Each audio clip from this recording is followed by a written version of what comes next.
I think it's always good to hear two sides of any argument, but I think in the case of the Dominic Raab story, we have to be really careful that we don't encourage people who are justifying bullying. And bullying, how do we define bullying?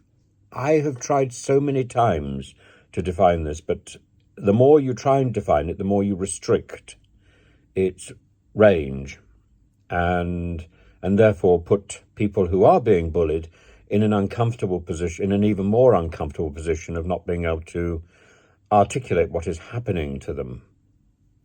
So, for the most part, bullying is about the abuse of power, the abuse of control.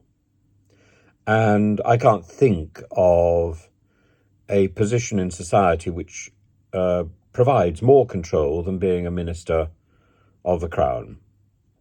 And clearly, this is seen as being of greater significance than being an ambassador to Spain. But a minister of the Crown, imbued not only with the title, but also with the sense of right that comes with ideology, is worrying.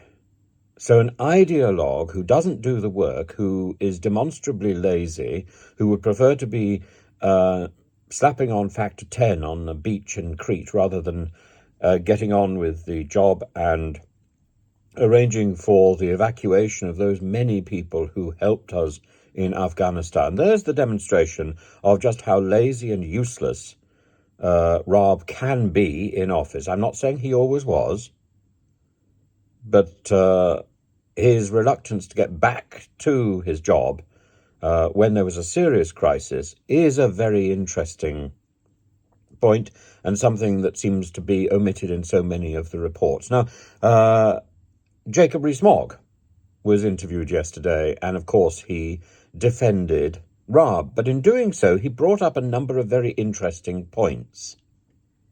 So Raab, as you will know, was so lazy, so unaware of the detail. He didn't recognize the value of Dover. He hadn't read the Good Friday Agreement. He wasn't at hand to deal with the crises when they occurred.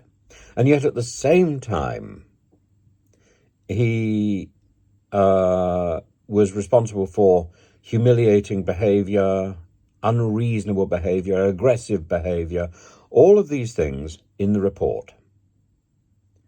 And Jacob Rees-Mogg says, well, what are you suggesting? That ministers are people who shouldn't want to do anything?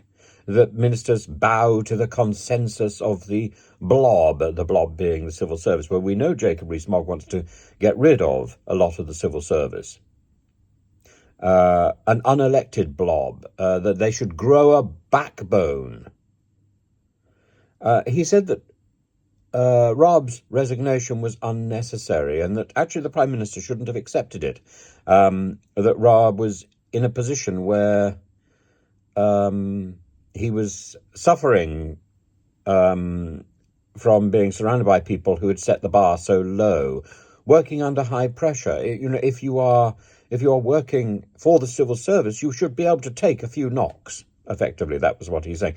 He's justifying bullying, isn't he? Isn't that exactly what he's doing? A high enough level of bad behavior. What is that? What is that? That he says that Raab did not display a high enough level of bad behavior to be fired. So he justifies a certain level of bad behavior, but just not so much. Well, I would have thought a minister of the Crown is supposed to be above suspicion, is supposed to be demonstrating the best behavior that we have in our society. A high enough level of bad behavior. I don't understand how Rees-Mogg is justifying any level of bad behavior as acceptable.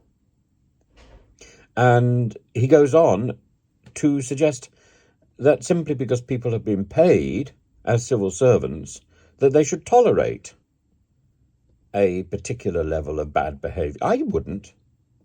I don't. There is a standard, and Jacob Rees-Mogg is always going on, well, isn't always going on, but often invokes his Catholicism. And so I'm very happy to do the same here and to say, the standard of behaviour that is acceptable is perfection.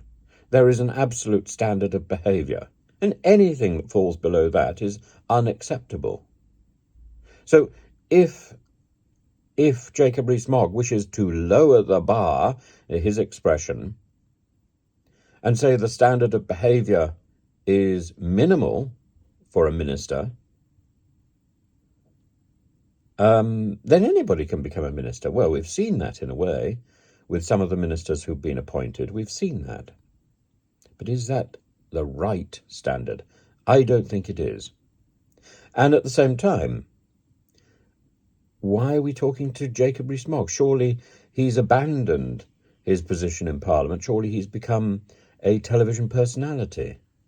He needs to make up his mind what his job is, rather than talking about other people's jobs, other people's careers, and the government's future. If he's just a pundit on television, let him do the questioning. If, on the other hand, he is genuinely a member of Parliament, he should give up the punditry. He should give up the television job. One or the other, Jacob Rees-Mogg. You can't have it both ways, but that's what you want. And of course, endlessly entertaining, but you shouldn't be taken seriously.